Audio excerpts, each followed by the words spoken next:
Bonjour à toutes et à tous, je suis Sophie de la Vigerie et je suis très heureuse de vous retrouver pour cette nouvelle capsule Astre encore pour vous parler de la nouvelle lune dans le signe du Scorpion le lundi 13 novembre à 9h27. Alors c'est une pleine lune, ma foi, très puissante, détonnante, qui sera pleine d'imprévus. Alors pourquoi cela? Eh bien, le Soleil et la Lune sont réunis dans le signe du Scorpion, comme pour toute nouvelle lune, et donc nous parle d'un nouveau départ. Et un nouveau départ dans le signe du Scorpion, c'est un départ vers les profondeurs, vers nos eaux mystérieuses. C'est un départ dans notre intériorité, vers notre intériorité. Et ça n'est pas toujours agréable, simple, de descendre à l'intérieur de nous, à la rencontre de notre inconscient, de choses que nous ne connaissons pas. Nous partons à l'aventure de nous-mêmes puisque le signe du Scorpion est un signe d'eau et nous descendons à la rencontre de nos émotions que nous avons probablement planquées quelque part dans certains endroits, dans certaines cryptes à l'intérieur de nous. Et à l'occasion du signe du Scorpion, nous descendons dans notre intériorité comme si nous faisions de la plongée. Nous descendons au fond de notre mer intérieure et nous allons découvrir nos richesses, de beaux poissons. Et l'objectif de ce travail, c'est de ramener à la surface ces richesses et de pouvoir vraiment en bénéficier sur Terre, c'est-à-dire le signe qui est en face du signe du Scorpion, le signe du Taureau. Alors la particularité de cette pleine lune, c'est que le Soleil et la Lune sont conjoints à la planète Mars. La planète Mars, c'est la planète de l'action, de la mise en mouvement, de notre volonté. C'est une planète guerrière qui n'est pas forcément tendre, qui va coûte que coûte. Et dans le signe du Scorpion, elle est chez elle. Elle est chez elle et imaginez-vous dans le brouillard ou bien dans un endroit un peu stressant. Vous êtes en balade et vous vous retrouvez dans un endroit un peu stressant avec plein d'eau, on n'y voit pas très clair. Et comment avancez-vous? Vous êtes un peu perdu. Et comment avancez-vous? Quelle énergie vous allez utiliser, mettre à contribution pour aller de l'avant, pour vous sortir de cette situation?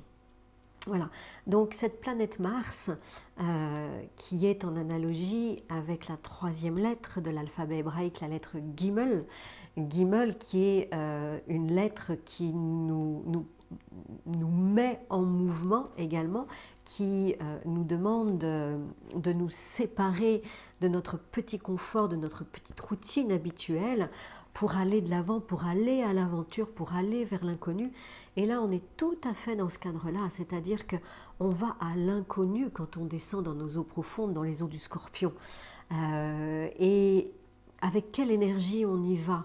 Est-ce qu'on y va avec notre énergie guerrière et peut-être qu'on descend avec brutalité, avec raideur, et peut-être qu'on se fracasse contre un rocher parce qu'on n'a pas vu que sous la mer il y avait des rochers, il y avait des fentes, il y avait des algues. Peut-être qu'on ne l'a pas vu et la première chose qu'on fait, on se fracasse contre le rocher et on déploie toute notre agressivité.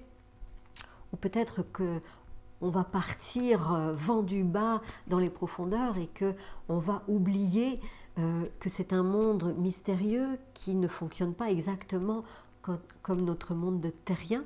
Et à un moment donné, on va se retrouver peut-être en manque d'oxygène, et ça va être un stress total, une émotion totale. Donc voilà, imaginons ça, et à travers cette visualisation, cette imagination, comment pouvons-nous réguler, appréhender l'énergie de notre Mars, l'énergie de notre Guimel. Nous allons le voir dans la gestuelle que je vous propose. Vous l'avez peut-être vu déjà, cette gestuelle qui nous demande vraiment d'aller de l'avant, pas n'importe comment, d'aller de l'avant en étant à l'écoute des messages de l'univers qui sont pour nous, voilà, pour aller au bon endroit et pas partir vent du bas n'importe où. Et finalement se retrouver perdu et devenir très agressif. C'est ce Mars, en analogie avec Guimel, nous met devant quelque part une situation peut-être inhabituelle et en même temps habituelle, c'est-à-dire face à nos émotions. Comment gérons-nous, arrivons-nous à gérer nos émotions quand elles arrivent de façon imprévue? Car c'est là tout l'enjeu de cette nouvelle lune. Effectivement, le Soleil, la Lune, conjoints à la planète Mars, dans le signe du Scorpion, sont en opposition à la planète Uranus, qui, elle, est dans le signe opposé, c'est-à-dire le signe du Taureau. La planète Uranus, c'est une planète collective, c'est une planète transpersonnelle. Donc, il ne s'adresse pas à une personne particulièrement, qui s'adresse sur le plan collectif. Et la planète Uranus, eh bien, c'est la planète du changement. La planète Uranus, on peut la mettre en analogie avec la première lettre de l'alphabet hébraïque, Aleph. Voilà, Aleph. Et c'est vraiment le début de toute chose, c'est vraiment l'impulsion divine qui descend sur Terre, ce souffle qui descend sur Terre et qui vient nous chercher, qui vient nous toucher pour nous rappeler que l'unité existe, la stabilité existe. Finalement, c'est notre chemin sur Terre. Nous arrivons sur Terre dans une idée d'unité que nous oublions dès l'instant où nous naissons, où nous entrons dans le monde de la dualité. Et tout notre cheminement sur la Terre va être de retrouver cette unité, de retrouver cette stabilité. Donc, cette planète Uranus, alias Aleph, eh bien, va impulser un souffle, on ne sait pas lequel, on ne sait pas où cela va se passer. En tout cas, dans le signe du Taureau, c'est certainement dans notre matière de terrienne, de terrien, sur notre terre, Gaïa, quelque chose va se passer à l'intérieur de nous, dans notre terre, ou alors dans le monde sur la terre. Et ce quelque chose, cet imprévu, cet inconnu, eh bien, va nous obliger à trouver une solution, à nous adapter. Donc, il est important d'observer, de préparer, d'anticiper l'énergie que nous allons déployer, l'énergie avec laquelle nous allons réagir ou l'énergie avec laquelle nous allons nous adapter à cette situation imprévue. Et il est important de la rencontrer, cette énergie, et de se poser la question, comment est-ce que dans une situation complètement imprévue, où je me retrouve face à une énorme émotion, une résonance avec une énorme émotion, comment est-ce que je fonctionne?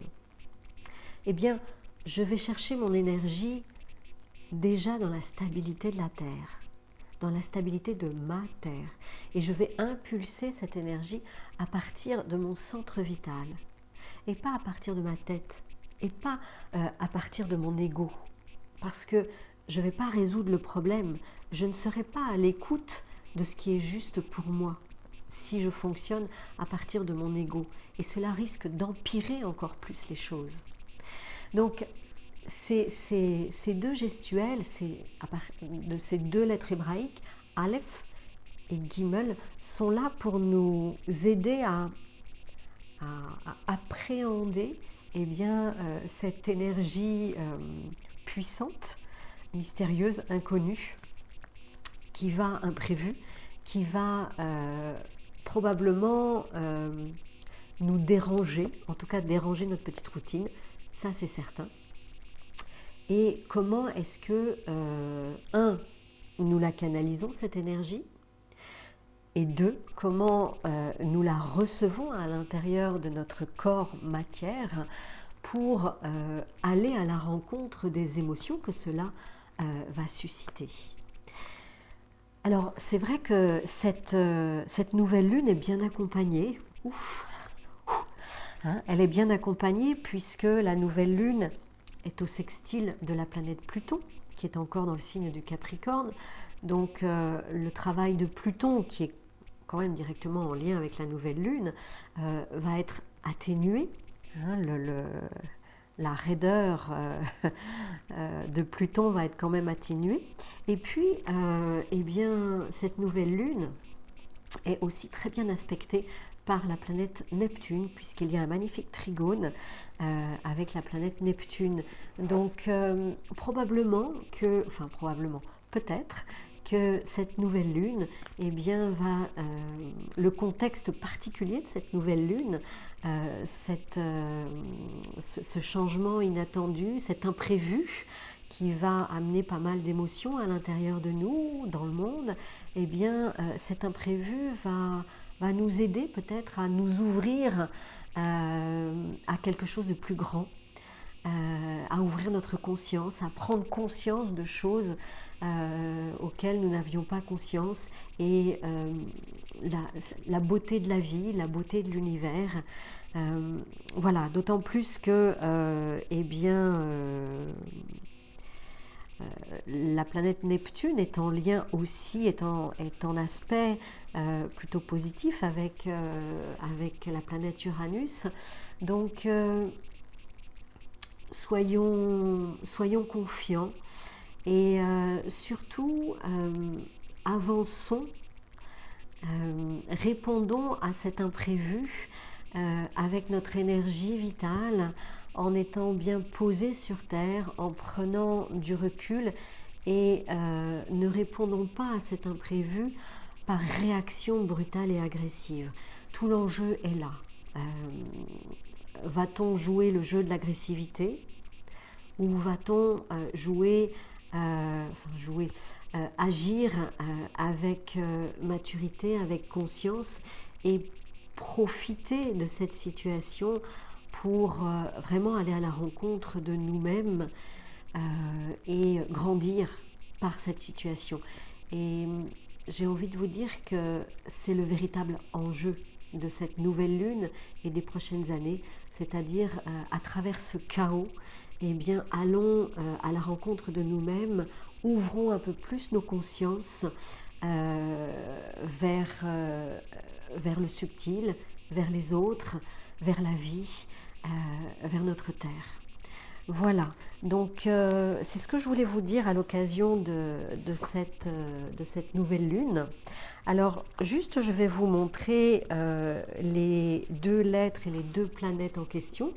Donc la planète Mars, qui est conjoint à la nouvelle lune dans le signe du Scorpion, et qui est en analogie, cette planète Mars, avec Gimel, la troisième lettre de l'alphabet hébraïque, qui nous parle de « je me mets en mouvement, je sors de ma zone de confort, je me sépare de mon petit confort des jupons de ma maman ».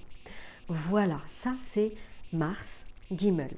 Et puis Uranus, que voilà, en analogie avec Aleph, je l'ai mis dans le bon sens, avec la lettre Aleph, qui est la première lettre de l'alphabet hébraïque, qui nous parle de cette unité d'où nous venons, comme Uranus vient de très très loin. Aleph vient également, en analogie, vient de très très loin. C'est cette unité d'où nous venons, que nous avons oublié dès l'instant où nous sommes arrivés sur Terre et nous avons touché la dualité. Et comme je vous disais tout à l'heure, tout l'enjeu de notre incarnation, eh bien, c'est à travers cette dualité de retrouver des brins d'unité pour y retourner. Et puis peut-être qu'une autre fois nous redescendrons sur Terre, toujours avec un autre travail. Voilà, donc la planète Uranus, c'est vraiment les flashs divins qui descendent, qui sont complètement imprévus et qui peuvent être déstabilisants, dérangeants. Voilà, et bien écoutez, je vous remercie et je vous souhaite une très belle nouvelle lune. Prenez du recul, prenez de la distance, respirez 7 fois avant d'aller de l'avant et de réagir. Voilà, c'est mon petit conseil. Je vous souhaite une belle nouvelle lune et je vous retrouverai très vite pour la prochaine pleine lune. À bientôt!